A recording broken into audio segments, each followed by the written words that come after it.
So welcome everyone to this session. It takes a village, but where do I start?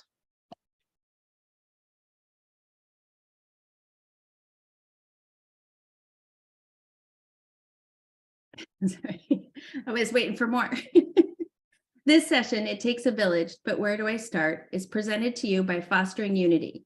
The mission of Fostering Unity is to build better tomorrows for children and youth in out-of-home placement through direct caregiver support and family strengthening. My name is Dana Fryer, and I'm the Director of Operations at Fostering Unity. My experience with the foster care system is both personal and professional. I've combined my social work and organizational leadership degrees to spend much of my career working to improve the child welfare system. I'm also a former foster parent who's had the privilege of becoming extended family to 4 children who successfully reunited with their mom. I now carry the proud title of Aunt Dana. I also adopted my youngest son after reunification was no longer a possibility. Reimagining the child welfare system through a lens of systemic change and family strengthening is really, truly my passion. In my free time, I enjoy spending time with my adult children, traveling and relaxing near the ocean. I am still a busy mom who's fueled by Diet Coke, coffee, and a little bit of sarcasm. Thank you, Dana. My name is Alexa Weissar. I am the social media and marketing manager at Fostering Unity. A little bit about me.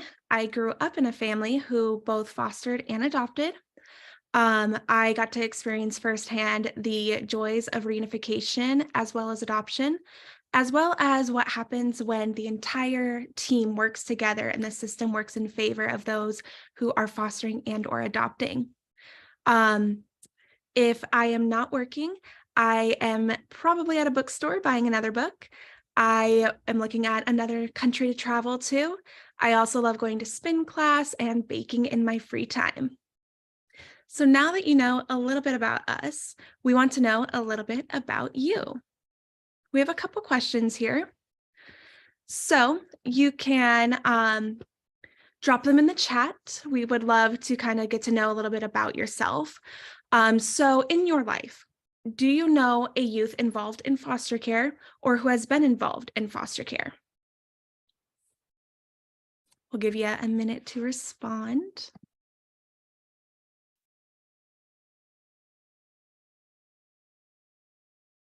Awesome, lots of yeses, that's great. Ooh.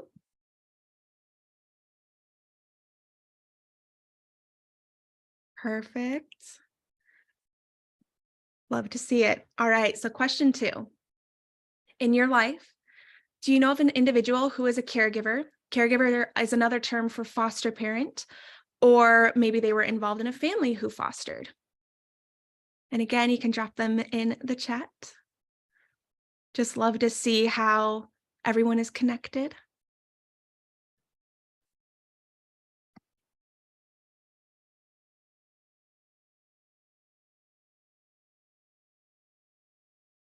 Perfect. All right, last question.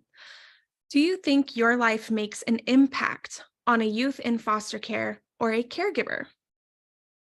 Again, you can drop your answer into the chat. And it's okay if it's a yes or a no. There's no right answer here.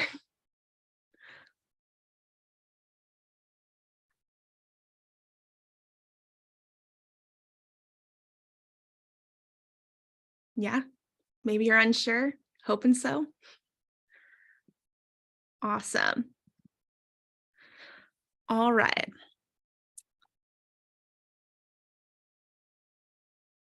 So you're probably wondering how on earth this presentation might tie to the topic of this conference, which is reimagining healthy sexual development for youth in foster care by thinking outside of the system.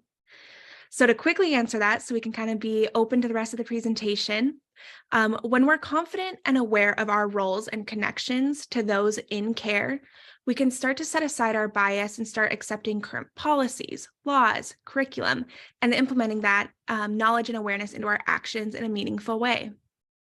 Our confidence is going to allow us to start thinking outside of the system and prioritize the needs that we can identify for our youth in care. Right now, we're going to stick with this visual, this puzzle. All of the pieces are jumbled. The bigger picture isn't quite clear, and we're not sure where this is going. We know that eventually it's going to make a picture. We're just unsure how. So when someone doesn't know their role, doesn't understand the impact or repercussions of their words or actions, or simply just doesn't care enough to try, this big picture isn't going to make sense. What we do know is that with a little effort, with a little thinking, this will all connect. So hold on to this visual. We're going to keep coming back to it the rest of the presentation. All right, so we've broken this down into 3 parts, trying to make it as easy as possible. We're going to talk about the internal, the team, and the community, and how each part plays a role in each other and for the bigger picture. We're going to start with part 1, which is internal. This is where we're going to start to unpack our role, and we're going to start to understand it and talk about how our education and training makes a difference. There are a lot of roles that connect back to youth experiencing foster care. It can be a close connection, like if you're a caregiver or a social worker. It can be a slightly extended role, like if you're their teacher or maybe their doctor. It can be an extended supportive role, like if you're a part of an after-school program or you're a part of an organization who provides services, or maybe your friend is a caregiver. So think about the person or people that you thought about in our first 3 questions, and think about your role in relation to them and their life. What is your connection? If you feel like sharing, and I did see a couple in the chat, we'd love to know what your role is in their life. Maybe you're their teacher, maybe you're their friend, or you support them through services. There's a couple of ideas on the screen, but we'd love to know what role you play in the lives of youth in care.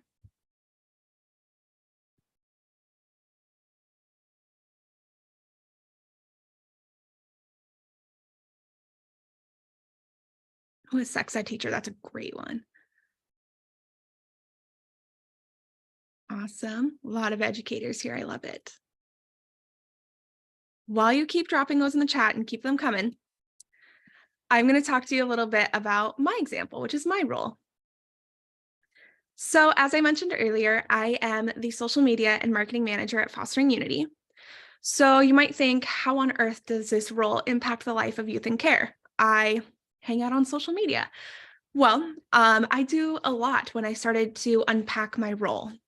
So for starters, I work at an organization who provides services to caregivers. I make sure that our caregivers and community members can access our Facebook support group.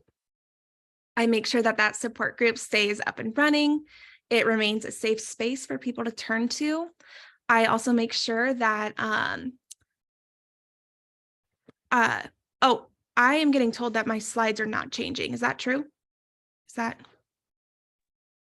No, they're changing. I see Alexa. Okay, cool. Just making sure. Sorry, want to make sure technology is working. Okay, so I make sure that the Zoom virtual support groups for caregivers to turn to are recurring so that they can always access them. I also make sure that the communication is out there. So without telling people that these services exist via social media, email marketing, actual marketing, then they won't know where to turn. So through Fostering Unity, I am able to communicate all of these services and resources and connections so that they know where to turn. I also am lucky enough to assist with the Reproductive Health Equity Project and the National Center for Youth Law in their podcast, Fostering Parenthood. I am able to help spread the word on this resource through social media, their Instagram and Facebook, as well as help with any other marketing needed for that podcast. Without this podcast, caregivers might not know that there's an innovative new tool for them to use. Ultimately, my role helps caregivers access resources in real time. They know where to turn to, they know that it's there, and then they don't have to stress or panic. They know where to turn, which ultimately affects the youth in their care. So now that we're feeling a little confident in our role, maybe our cogs are turning, we're like, oh yeah, there is a tie to youth in care. I am making an impact. We want to start to look at how we can grow within those roles. What are we doing to further our impact in education? How are we staying up to date? We know that this world is ever changing with systems, policies, laws, all of it. So we need to dedicate ourselves within our role to continue our education. Thank you, Alexa. That's a great example. I think what is being said about the slides, Alexa, is they're cut off on one side. Just to let you know, that's what I see on the screen. I'm not sure if that's what other people see, but Any better? Sorry. yes, it is. Thank Sorry, you. everyone. That's okay. Thank you. In this work, if we fail to continue to educate ourselves, we're becoming an obstacle to growth, opportunity, and improvement. The laws, policies, and guidelines are changing rapidly. We saw that in the keynote address, right? Things are changing rapidly, not rapidly enough, right? We're reverting back in some areas, but current laws are changing rapidly. It is in our best interest to keep up with them in order to structure our actions and mindset with the most current and up-to-date information. Continuing education requires knowing what the current policies and system changes are, being aware of our biases, and being willing to remove those biases. We need to invest in personal and professional growth, apply what we learn, and then also share what we learn, that information with others to better meet the needs of our youth. I'm going to cover just a few kind of critical topics that we should all be informed on. Some of them were also mentioned in the keynote. Additional information and links will be provided at the end of our presentation so that you can have additional information and dive deeper into these. But SB 89, the Sexual and Reproductive Wellness in Foster Care, went into effect July 1st, 2017. It has 5 intended impact components and training requirements specific to caseworkers, resource parents, and judges. But even if our role is not one listed in these requirements, it is our responsibility to understand the components of SB 89. AB 175, the Foster Youth Bill of Rights, was signed into law to ensure that every child, teen, and young adult experiencing foster care has a safe and nurturing home and family. Every person who is experiencing foster care deserves to be valued and respected, to have a say in making decisions that affect their lives, and to have access to help when needed, to have support that will help them reach their chosen goals as successful and healthy adults. I think it's sad that we have to put this into law. Obviously, we put it into law for a reason, and those just basic respectful rights were not being adhered to. Trauma-informed training is essential to all of us who work in the child welfare system. This training is intended to help trauma-exposed children and youth achieve safety, connection, and empowerment. And we know that just the act of removing a child from their home or a youth from their home will create trauma. Overdose awareness and harm reduction. The California school-based health centers prevent and treat substance abuse. The school-based health centers are ideal places to identify youth using substances and to provide evidence-based services that inform them about the health risks associated with alcohol and drug use. These centers can also support behavior changes and address life experiences or issues that may be the underlying issue behind the substance abuse. Another great resource is available to you is the Substance Abuse and Mental Health Services Administration, known as SAMHSA. And again, we're going to have links to all of these at the end of this presentation. Excuse me, I'm going to grab a little drink of water. I have a dry throat today. Roughly 54,000 children and youth are the legal responsibility of the state of California after being removed from their family homes due to abuse or neglect. The trauma of abuse and the separation from their families puts them at a higher risk for adverse consequences throughout their lives, from houselessness to suicide, from exploitation to sex trafficking. The National Awareness for Mental Health, also known as NAMI, can provide additional information and support for youth experiencing mental health concerns or diagnoses. There are several state and nationwide platforms that are accessible to youth in a time of need. Here are just a couple examples. California Youth Crisis Line, which is a call-only line. Your Life, Your Voice, which offers call, chat, text, email options, which we know our youth these days, just a call line probably is not meeting them where they're at. The Trevor Lifeline, which is specific to the LGBTQIA plus community, offers call, chat, email, and text. And the National Runaway Safe Line also offers call, chat, email, and text. Another change that has happened is AB 167216. It redefined graduation requirements for foster youth and also youth in military families who transfer high schools after their second year. This law is intended to address the gap of losing credits when moving or changing schools. Youth experiencing foster care can graduate by completing the minimum state graduation requirements if at the time of transfer they cannot reasonably complete additional local school district requirements within the 4 years of high school. I'm just going to share something real quick. We were the first ones to use that for my son.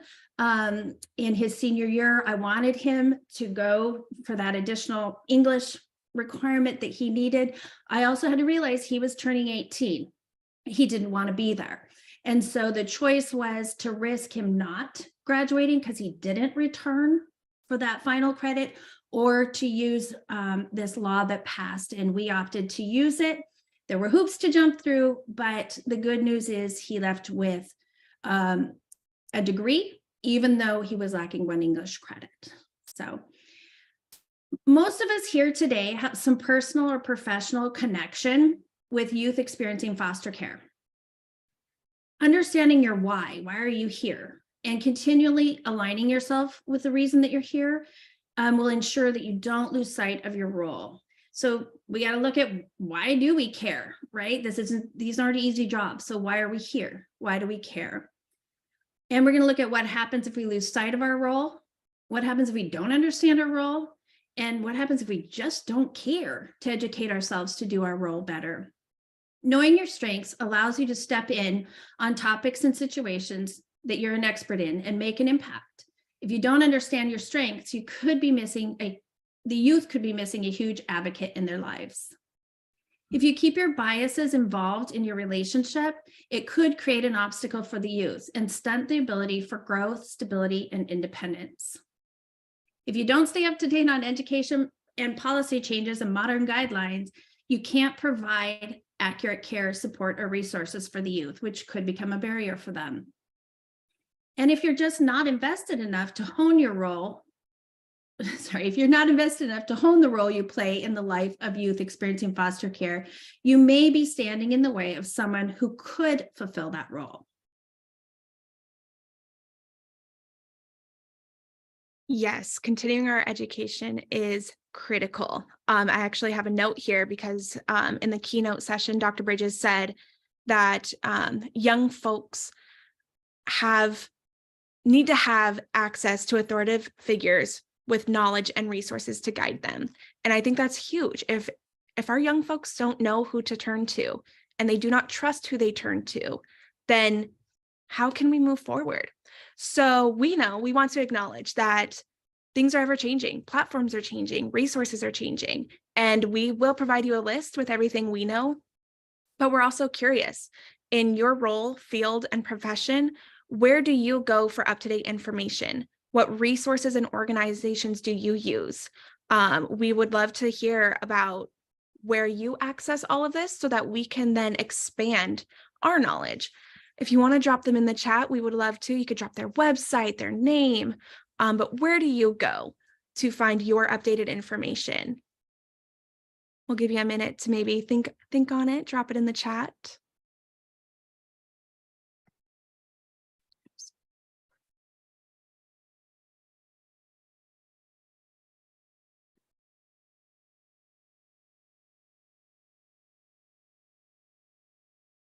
You don't have any right now, that's okay. Ooh, thank you, Tamara.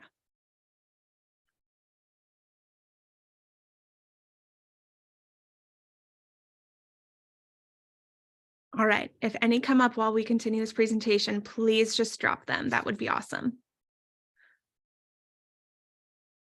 All right, so we're back to our little puzzle. I told you not to lose sight of this. We've started to identify our role which then corresponds to the role of each of these pieces. We know that edges play a role in defining the border and that the corner pieces are going to connect those. So now we're trying to look internally at ourselves, our role. How can we start to define it? And how can we use our education and our training to start connecting all of these roles? So we're starting to build our bigger picture. All right, that brings us to part 2, the team. So we tend to be a very individualistic society, but we just can't do this alone. So that's where our team comes in. So who's on this team? Who are we working with to help youth in foster care? And how are our actions going to impact this team? We're not going to leave you guessing, because there is nothing more frustrating than trying to figure out something on your own or feeling like you have to ask a million questions to get one answer. All right, so we're going to picture this as a football team. And when creating this presentation, I tried to come up with a million ways to visualize this, and I struggled. I'm not going to lie. So football team is where we landed. There are a lot of California-based organizations, so I tried to target my audience by using the Los Angeles Chargers. Personally, I'm a Washington girl, go Seahawks. But if you are more of a Niners fan or a Rams fan, make this visual work for you. Okay, so we all know that a football team is huge. There are many moving parts, but they're all working together for the same goals, and they utilize their strengths with the guidance of coaches to make that happen. We all know that the quarterback is the key player. So for the sake of this visual, the youth in care is going to be our quarterback. And we're going to talk about the team who protects them. So with our youth in care being the quarterback and the rest of us being the team, let's look at what that team consists of. We have our family of origin. We have our foster family, kinship caregivers, social workers, caseworkers, support services, and medical services. When it comes to football, there isn't just one coach. There are multiple coaches that help with their designated fields. So the same goes for the youth's team. Our coaches are going to include the law, policymakers, DCFS, and licensing agencies. These are going to be the team members who tell us what's allowed, what's not allowed, and they're going to be there to help provide clarity and answer questions when we are struggling to know what's next. They're going to be the people we go to for answers. So every football team has support individuals to help promote their success before, during, and after the game, and so do our youth. For our analogy, these individuals are going to be organizations that are here to offer support, education, and awareness for the success of the youth while they're in care and after they are reunified or adopted. Fostering Unity is a community-based organization serving families and youth in LA County. We are committed to improving outcomes for children and youth in foster care through child-centered family strengthening programs, enhanced community partnerships, and intentional caregiver support. The Reproductive Health Equity Project for Foster Youth, who sponsored this conference, REP, brings together youth in foster care and the agencies that serve them to promote systems that normalize, support, and promote body autonomy and healthy sexual development. Health, education, and child welfare systems have failed to reach, engage, and guide youth experiencing foster care throughout their sexual and reproductive health service journey in a way that meets their needs, circumstances, and goals. This gap fuels disparity in sexual and reproductive health. The mission of California Youth Connection, which is a youth-led organization, is to develop leaders who empower each other and their communities to transform the foster care system through legislation, policy, and practice change. The California Youth Connection has different chapters throughout the state of California. I encourage you to let your youth know to become involved in CYC. Court-appointed special advocates, also known as CASAs, are volunteers who are appointed by judges to advocate for the best interests of abused or neglected youth in the court setting and in other settings. This is just a few examples of organizations, but it tells you who's on the team, and we should be utilizing many of these. When we know who's on the team and we know their role and their strengths and their purpose, we can start utilizing one another to benefit the youth experiencing foster care. If they have questions regarding sexual development, we can tap into our current knowledge of laws and policies to help guide them. We can let them know they can talk to their doctor. They can reach out to REP. They can listen to one of the podcasts that focuses on healthy sexual development, or they can talk to their therapist, or many other options. If they have legal questions, we know there's advocates or similar organizations that are available and can connect them. If they have questions about court, we know that CASA is available and can be a supportive member of the team. Once a referral happens, we can then follow up to make sure they got what they needed rather than letting the situation be dropped. By following up with our youth, we're encouraging them to continue to ask for help. We're building trust as adults in their lives, and we're supporting their journey to autonomy and advocacy. This is super important. I think we cannot work in silos. We cannot work against one another and expect positive outcomes or improved placement stability. It is crucial and in the best interest of the youth who are experiencing the child welfare system for all members of the team to be well informed and working toward the same goals. Child and family team meetings are where goals and intended outcomes for our children and youth are set. Make sure the facilitator of these meetings provides written documentation of what needs to be done, who will do what, and the timeline to accomplish the tasks after every meeting. Here's a couple just key things on how to communicate. Facts first. Again, remove biases, stick with facts. That the whole CFTM is supposed to be youth and child centered. We got to make sure we realign with that. Write out the objectives and tasks and always include date and your name. The benefits to being centered and aligned on how to communicate is that communication stays clear. Individuals know when it's their turn to step up, and advocacy is tracked and can be referred back to. Information can be cross-referenced and updated as needed. We've done a lot of work identifying our roles, how they can connect to one another, and how they can play into the team. Looking at our puzzle, we can see that by identifying how everything works together, fits together, and has a purpose, a clear picture starts to emerge. Awesome. So we've made it to part 3. We're almost done. So referring back to the title of the session, we now know where we need to start. But now we want to talk about our village, which is also our community. So a lot of this, you might be like, yeah, I've heard this a million times, but I promise that, the basics are honestly the best. Engage and participate. So we all know what it feels like to not belong to something. But once we find people with similar interests, intentions, and goals, you start to find a sense of belonging and purpose. And then you start to build the confidence to speak up, share ideas, and create innovative pathways. So the same goes for our foster community. We need you to be an expert in your role and step into your community. Some ways to do that are by speaking at events, just like this conference.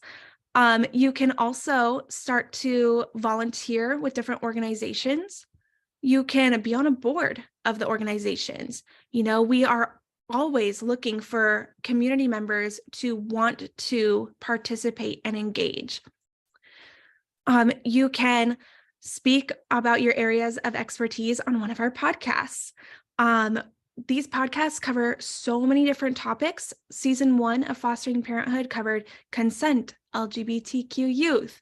It also talked about resources available in California to caregivers. We are always looking for new ideas. And so be an expert in your field. You can always bring them to us, and we would love to hear from you. You can also join groups that match your role so that you guys can band together, or you all can band together in efforts to create change and improvement. Share the information. I think one of the biggest things that we don't realize is an obstacle is that we sometimes let information die with us. We hear it, we learn it, and then we stop. So make sure to tell your peers about information you've learned, whether it's over coffee, in support groups, in team meetings, or email, text, and phone call. Allow that information to move to the next person. You can also share informational posts on Facebook, Instagram, Twitter, all of the social media platforms. Follow accounts. If you want to drop in the chat the organization you're from, we can start building this community, following one another, liking and commenting, and resharing that information. Once again, if it stops with us, then there's no way that it can get to the person who needs it.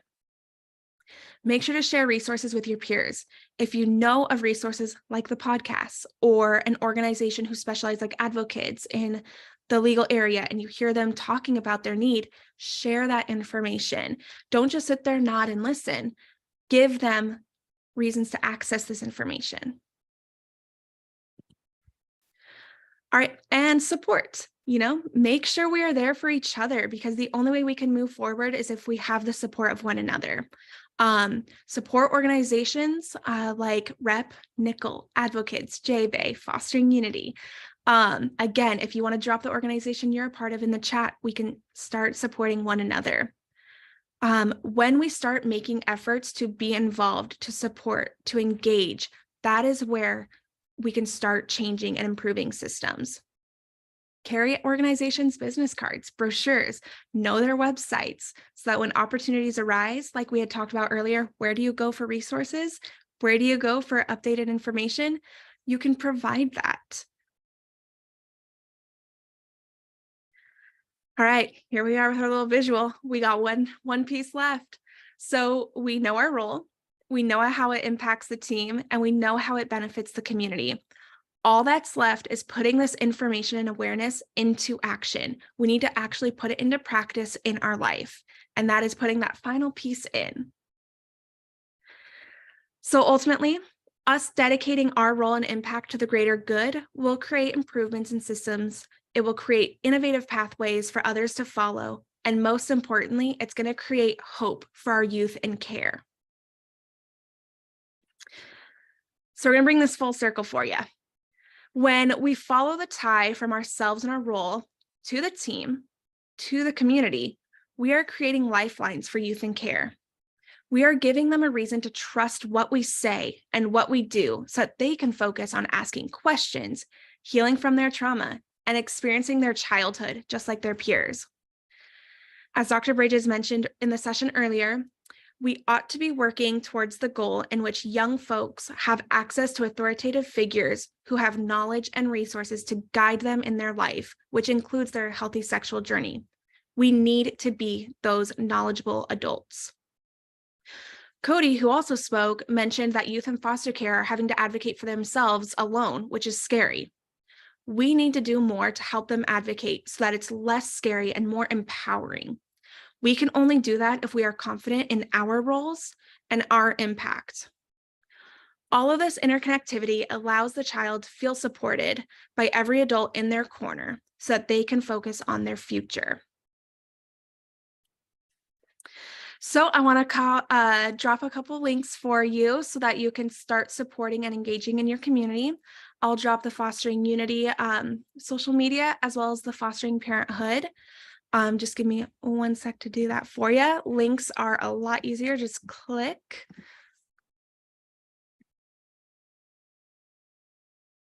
So I'm going to include the Fostering Unity Instagram and Facebook. If you know of a caregiver or you're a part of the foster community, we also have a private group that you can be a part of. You just have to answer the group rules, which are basic: be nice, be supportive, contribute.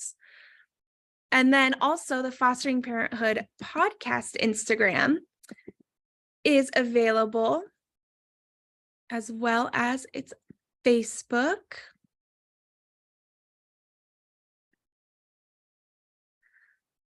Awesome.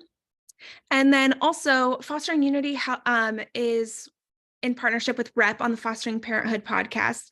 But Rep also just launched the Self-Taught podcast, which is former foster youth talking about their experiences.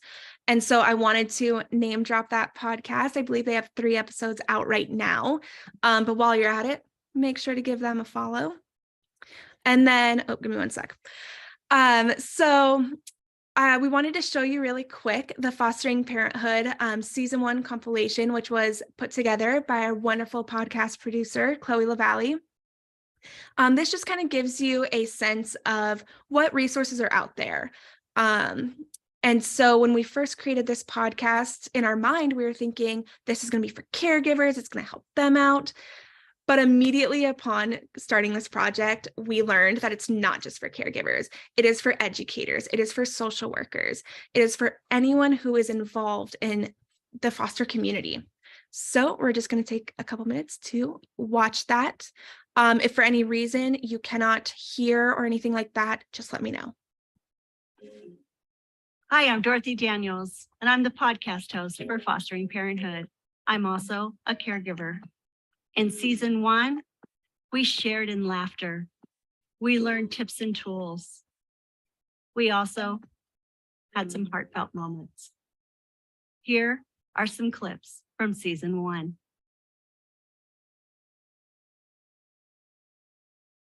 I don't like the term self-care. In fact, when social workers or anyone else says, well, what are you doing for self-care? I go, I don't know. What are you doing for self-care? Try to have 6 kids in your home and then go light a candle. Good luck. My hair's just changed in every single episode going out. My hair's all red in the first one, and I hate it came out like that on accident. And I never fixed it because I was like, maybe nobody will recognize me if I do a really bad job because I would never have red hair. I don't like it. I love it. Well, maybe I'll try that, right? Try not red. Different color every episode. Yeah, that'd be great. The plan was if there was ever an unsafe situation, that they would text a word to me. And it would be a word that if somebody else grabbed their phone in an unsafe situation, they wouldn't recognize the word.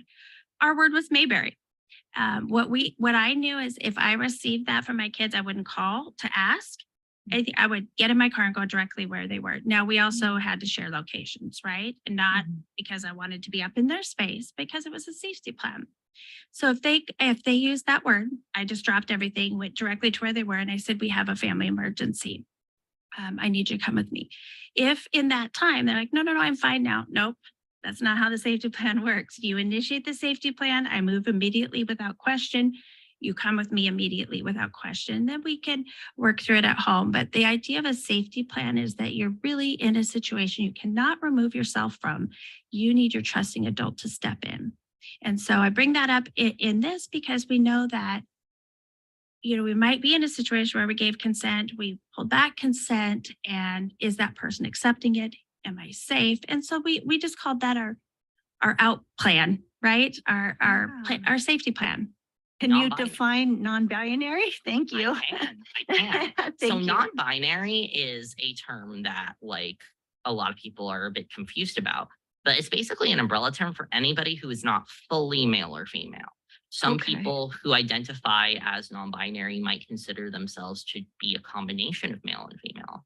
Some people who identify as non-binary might consider themselves to be not male or female at all. And don't sleep on your CASAs. So I learned something this year about a CASA, a court-appointed special advocate. I learned 2 things. Because CASAs are appointed by the court, they're volunteer. They're not paid by anyone. They are assigned by the judge. They have the judge's ear where a lot of us don't. And so they can go and ask things from the judge. So if your child has a CASA, make sure you find out if they like apples or brownies and keep them supplied. When you're sitting in a car and you're going someplace, who is the person who is going to make the decision on where you're going? The driver, right? So if you're the passenger in that automobile, you're going where that driver is going to drive you. You really don't have a choice. You don't have a brake. You don't have a steering wheel. You don't even have a blinker. So you're pretty much going where that driver is going. And so what I used to tell my children all the time is you need to make sure before you get in that passenger seat that you're both going in the same place with the Right. same idea. Because if you haven't made your mind up in advance and haven't agreed to that location, that destination, you're going to go where the driver takes you. And it's very much like consent.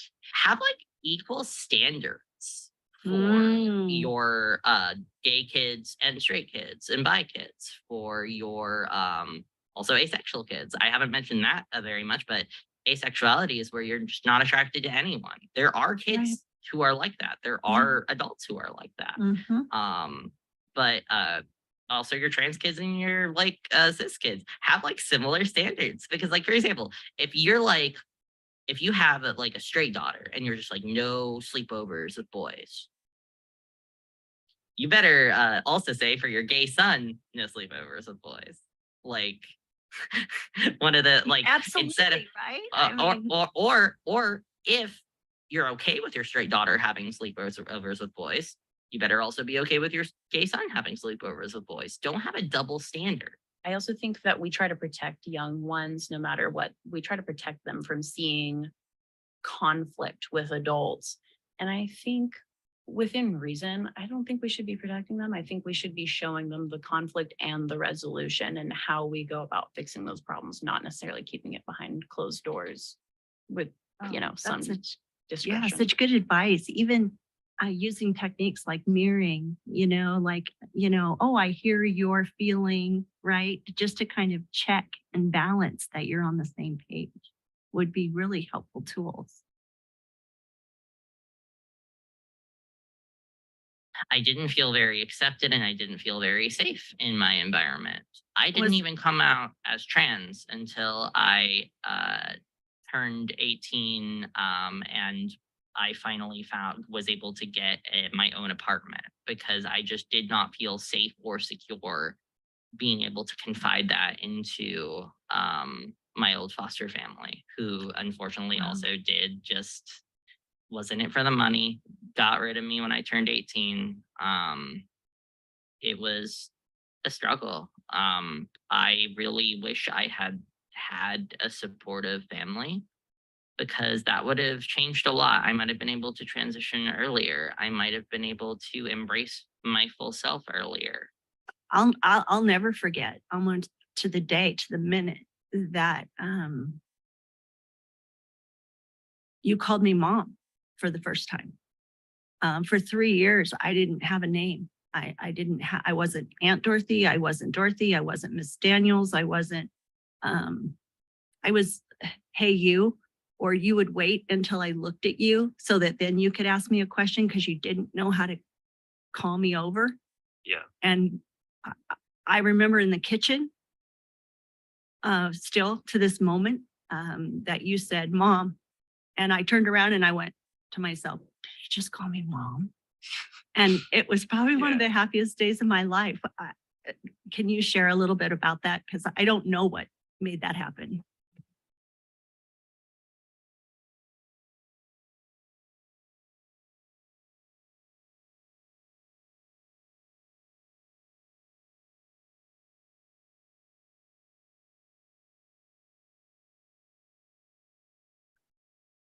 And so that was a little bit of season 1. We are currently in process of season 2, which is incredibly exciting. The last clip was actually Dorothy Daniels, Fostering Unity's executive director, having the talk with her son, which was a bonus episode that we did, but we figured, why not see it in real life, see how it goes? Dive into the uncomfortable conversation and then also be ready, utilize the conversations we had all season with all of the topics and apply them to this conversation. So if you're interested in that one, it is a tearjerker, but it's called The Talk, Fostering Parenthood. We also want to take a minute because I know that we provided a lot of resources. So if you want to scan this QR code or go to fosteringunity.org/community service, community services, all of those resources are available. I hope that through through this presentation, you kind of maybe got a chance to realign or feel your cup filled again, or feel a little bit more excitement. We work in a tough field where our systems have historically failed our children. And I often compare it to being out in the middle of the ocean with water wings on. And so I really hope that you found something from this presentation that maybe just helped a little bit for you. And hopefully just watching the compilation, you can share that information with your coworkers, foster parents. I mean, the story that Patrick shared breaks my heart.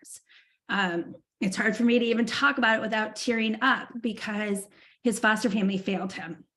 And those are things we need to hear so that we keep doing better. We got to do better. We got to be better. And we can do that if we all work together. So hopefully, Alexa gave you all of the QR codes and things like that for the podcast. There's also a youth podcast. We do incorporate youth in our caregiver podcast, because it's important for us to hear lessons learned and to do things better. And we also give tips and tricks and tools in all of the podcasts. So I really hope that this was encouraging to you. And I want to open it up for questions. So if you want to type your questions into the chat, that would be wonderful. And if we don't have a whole lot of questions, we're going to open up. We want to hear from you. What do you do? What did you get anything out of this? Was there, share with us a little bit about you. And Alexa, I don't see a lot of questions. So I see some names that I recognize in the participant list. Madonna, are they able to unmute themselves so that they can introduce themselves, share a little bit about their work in this field? Yeah, let me just go ahead and confirm that they're able to do that. Okay. And there is one question that we got on Whova, so I'll be sure to relay that. Let me just double check to see if everyone's able to unmute themselves. Yes, everyone is able to unmute themselves if they're willing to share. Sorry, go ahead. Okay. Hi, my name is Nani, and I'm a youth advocate at West Coast Children's Clinic for foster youth. Yeah, that's pretty much my role. Well, it's a job for youth who have been in foster care, and then they could get the job to advocate for other youth in foster care after they transition out. Awesome. Thank you for sharing. Also, if you want to drop in the chat, like if there's a link to go to so that people know where they can go, that'd be awesome, because that is a great role to have. And we at Fostering Unity, just to put this out there and let you guys know, we have youth mentoring program, and we have a virtual meeting with our youth on Thursdays, excuse me. I obviously don't lead that one, but if you're ever interested in popping into one of those meetings and connecting with youth who are where you were and sharing on topics or anything like that, please share your information with us. We would love to have you join. And that group is called Tomorrow's About You, because Tay, right? But we wanted to say tomorrow is about you. We truly believe that. And the facilitator of that group is former foster youth and also a current caregiver. And so if you're interested, we'd love to have people drop in and speak at that group. Yes, we also have Coffee with Caregivers. So if you are an educator or whatever your role is, if you're like, I would love to share more about it or talk on a certain subject, we would love to hear from you. And so you can always connect with us, because we truly believe that we can't be an expert in it all, but we are experts in our field and our roles. And so we want to give you the platform to speak on that. And I'll go ahead and relay a question we've received from the Whova, but Lauren asks, is there a mirrored or partner organization to yours in the Bay Area or Northern California? It's a great question. So I'm going to tell you, we are working on that right now. I'm actually located in Davis and had been working for a local organization here in policy and legislation. And so we are working to support families in Northern California as well. Our focus has been LA, but that is our goal. And I will tell you that we carry a care line, which is just real-time support. It's really helping caregivers de-escalate or get resources they need. And we never turn down any calls that come in through our care line or anyone who wishes services. So if we had somebody in Northern California who wanted peer mentoring or to go to Coffee with Caregivers or to be in our Tay group, we would not deny them. We are not officially funded in Northern California, but we'd love to get there. And I saw Alexis too. I think Alexis, you're in this meeting. I would love to have CYC, really come on to our Tay meetings or even Coffee with Caregivers to share about the different chapters throughout the state. I know my own son's interaction, although it wasn't huge, I just saw him brighten up and feel like he was a part of something special, something that mattered to him when he was involved in CYC. We have another question incoming from the chat, but one person asked, how would you encourage the youth to support the idea of getting away from the influences that keep them from seeking help, moving forward to change their path and generations? That is a great question. I would say that I would refer them again to CYC, to an organization that focuses on that and is surrounded by their peers. I think empowerment comes from the opportunity, right? Not from a handoff of a stick, but an opportunity to get involved. And I think our history with our systems is that we've taken all autonomy and choice away from youth who are experiencing foster care. And we have said, you'll go to court here, you're going to go to school there, you're going to live in this home. We've taken all of those choices away.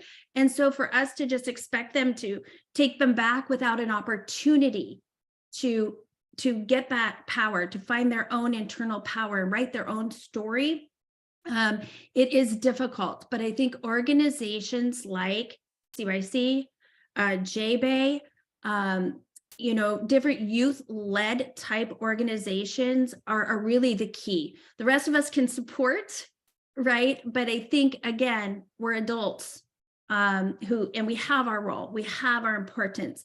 But I think personal engagement and empowerment comes from a space where they're surrounded by their own peers who have walked that walk and have embraced that space.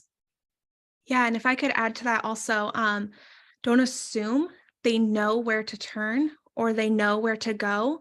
It's better to hear the same information a million times over than to assume they've heard it once. So don't be afraid to just keep giving them resources, keep reiterating it. The more we hear something, the more it actually starts to cling to us.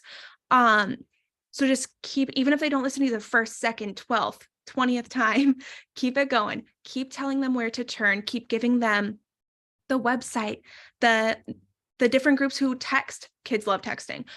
So definitely organizations that provide text options are great.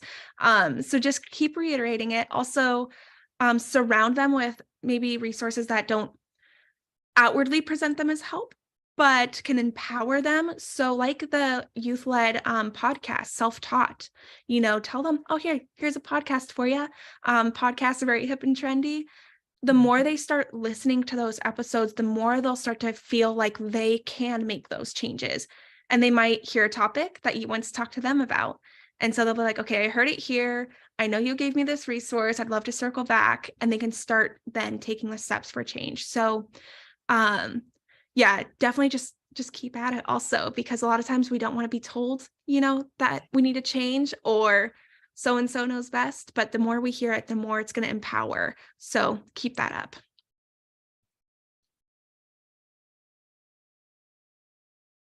Do we have any additional questions or just comments? You want to share an experience? We'd love to hear from you guys. I know we're coming up on time, but we have a few more minutes.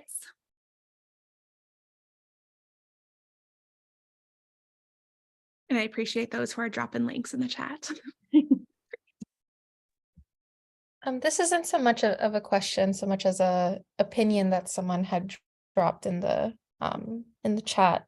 But their opinion is always meet the youth where they are at. Never come into a situation where a youth, assuming that they will be receptive to blanket interactions. What are your thoughts on that opinion? Absolutely spot on, right? We know that about youth in general, but youth who have experienced adults who are just, telling them where to show up, what to do, those kind of things. Absolutely. You got to meet people where they're at. That goes for even adults, right? But meeting people where they're at and listening, being an active listener. I think one of the biggest challenges we have in our organization is caregivers who bring their own biases or their own thought process or political beliefs or whatever into conversations, and getting them to understand it's not about you agreeing or disagreeing. It's about giving space for that youth to talk openly, to live the way that they want to live within the safety constructs, right? Because we know kids under 18, there is a legal responsibility, but meeting them where they're at without trying to change their mind, convince them, or put your own bias into things. So I think you're spot on. And also meeting them where they're at. And, consent also looks like, letting them choose for themselves. And so when you are talking to youth, instead of being like, you're going to this appointment on this date, instead of saying like, hey, this appointment is coming up. What days work for you? Like, what do you have going on at school, after school activities?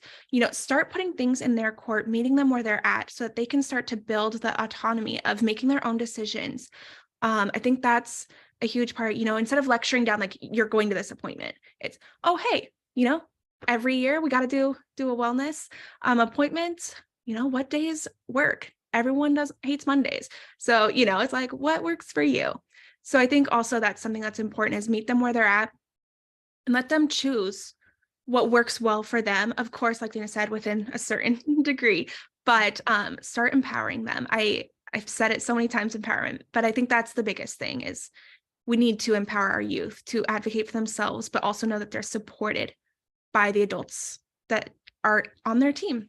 So yeah. And autonomy comes with being able to make decisions. If we're not allowing decision making up to age 18, how in the world are we expected the 18th birthday decisions are being made, right? Or positive decisions. So I know we're coming up on time, but I think, this transcends into parenting in general, right? And so, I think we have to start remembering that we're preparing people for adulthood or allowing space for autonomy in adulthood. So thank you guys so much for joining us. Alexa, we shared the QR code. We have a whole resource page with all kinds of stuff on it for you on our Fostering Unity website. This conference has been wonderful. I hope you have a great lunch and you join for sessions 3 and 4. Yes. Thank you, everyone.